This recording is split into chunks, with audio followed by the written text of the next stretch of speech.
Hoy, en Palabra y Vida,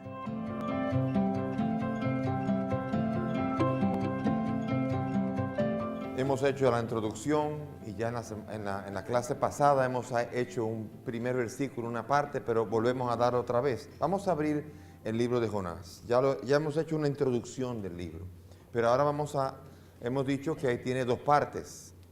Son 4 capítulos, pero tiene 2 partes. Los primeros 2 capítulos son la primera parte.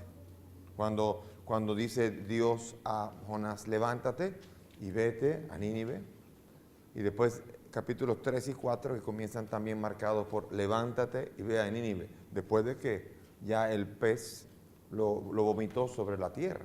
O sea, 2 órdenes. Una en la que desobedece la primera parte y otra en la que obedece después. Entonces vamos a comenzar a hacer una lectura del libro de Jonás aquí. Vamos a hacer la introducción. Dios manda, Dios llama y Jonás no obedece. 1:1.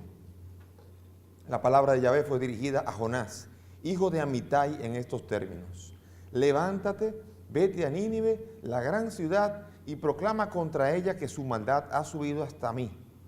Jonás se levantó para huir a Tarsis, lejos de Yahvé, y bajó a Joppe, donde encontró un barco que salía para Tarsis. Pagó su pasaje y se embarcó para ir con ellos a Tarsis, lejos de Yahvé. Aquí comienza la historia. La palabra de Yahvé fue dirigida a Jonás. Esta manera de expresarse es muy típica de la literatura profética. Algunos profetas inician el libro de esta misma manera. Oseas, Joel, Miqueas y Sofonías. Todos comienzan en 1:1 con palabra de Dios dirigida a tal profeta.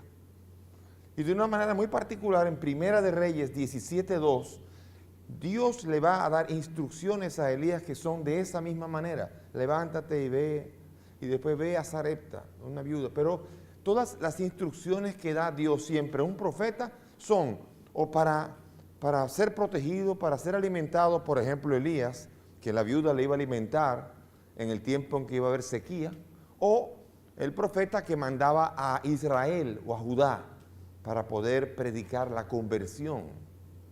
Pero es la primera vez en toda la literatura del Antiguo Testamento en que un profeta es mandado a ir a una tierra pagana y lejana, a Nínive.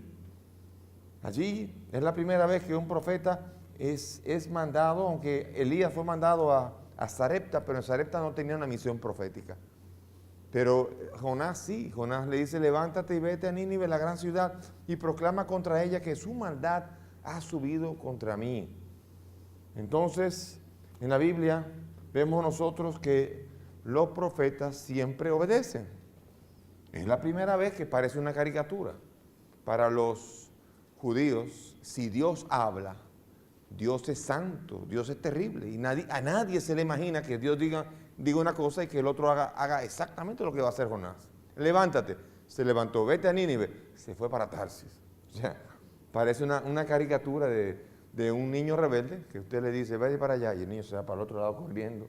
Y entonces estamos hablando de que si se fue, aquí estamos hablando de que aquí estamos en Jerusalén, por aquí en Palestina, donde está, y Tarsis está por este lado. Nínive está por este lado, Nínive está aquí, y le manda a ir para allá. Sin embargo, es lo que agarra para Tarsis. Tarsis, se pregunta a la gente si es España, si es Túnez o si es Córcega.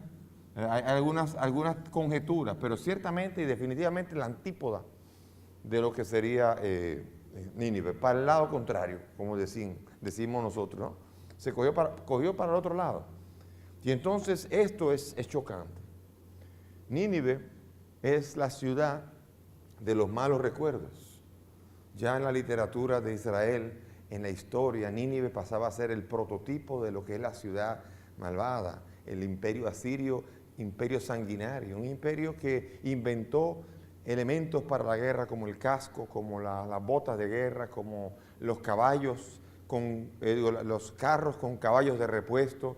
Y así, cuando llegaban a los lugares, por ejemplo, llegaban a una ciudad y destruían los pueblos que estaban alrededor para debilitarla. Imagínense, es así. Si hay una ciudad grande, más o menos grande, y habían varios pueblecitos pequeños, así, ellos se llevaban todos los que estaban alrededor. Así había distancia y así permanecía débil la ciudad porque había un claro alrededor de ella. Eso hacían. Y después le ponían un grave impuesto y ese impuesto servía nada más y nada menos que para mantener el ejército que lo estaba oprimiendo. O sea que ese tipo de prácticas así duras, y claro, cuando normalmente en la guerra, cuando uno tiene vencidos, uno cuida, no mata, uno son los que se rindieron, se fueron todos. Con los asirios el que perdió se fueron todos. O sea que era un imperio sanguinario y Nínive la capital. Por tanto, Nínive era considerada una ciudad como impura, como sucia, como asesina, con maldad. Y claro, hemos dicho ya que estamos hablando de que Nínive fue destruida en el 612 a.C. Esta historia de Jonás es posterior al destierro, por razones que vamos a ver dentro de un rato. Da la impresión de que es escrito después del destierro, por lo tanto, está haciendo una historia que usa a Nínive como si ahora alguien en este momento quisiera hacer una novela y utilizara como personaje cruel a Hitler, que ya murió, y lo utilizara ahora como una historia. Entonces utilizaría un elemento que es un arquetipo de la persona dura. Entonces sería usarlo así. Así también se usa Nínive, como una ciudad que ya desapareció, pero es la ciudad que queda en el recuerdo de Israel como una ciudad impenitente, que no se convertiría por nada. Y sin embargo, esa es la misión que tiene nada más y nada menos que el profeta Jonás. Es levántate y vete. Entonces, que Dios no obedezca, que el hombre, que el profeta no obedezca, parece una caricatura, parece una película cómica. Levántate y anda. Y él no titubeó, para el otro lado. Porque a veces cuando la misión es fuerte, uno puede titubear. A Moisés le dijeron, levántate y ve a Egipto y libera a mi pueblo. Entonces él comenzó, pero no, yo soy tartamudo. No digas eso, tienes a Aarón al lado, ánimo. Titubeó, pero cumplió la misión. Jeremías, anda y ve y profetiza. Y te envío para plantar. Pero yo soy un muchacho. No digas soy un muchacho. O sea, hay titubeos en la gente. Cuando la misión es fuerte, a uno le puede dar miedo y puede titubear. Pero Jonás no. Jonás no titubeó. Para allá y sin titubear se levantó y para el otro lado. O sea que sangre fría. Aparentemente aquí se presenta como un hombre de sangre fría que dice, está bien. Para el otro lado y se acabó sin titubear y se fue para Jope o Jaffa, que es el puerto. Es el puerto que está al sur de Tel Aviv actualmente. Allí se puso y allí pagó su pasaje. Allí dice que pagó el pasaje y se embarcó para Tarsis. Entonces dice una palabra muy, muy interesante, lejos de Yahvé. O sea, quien no obedece a Yahvé está lejos de su presencia.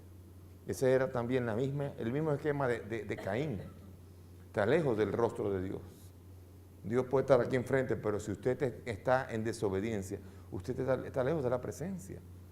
Y entonces, ahora, otro elemento importante es, se embarcó y se fue lejos, Tarsis. Entonces aquí, la narrativa, en 3 versículos, la película se ha transformado en una película de suspense.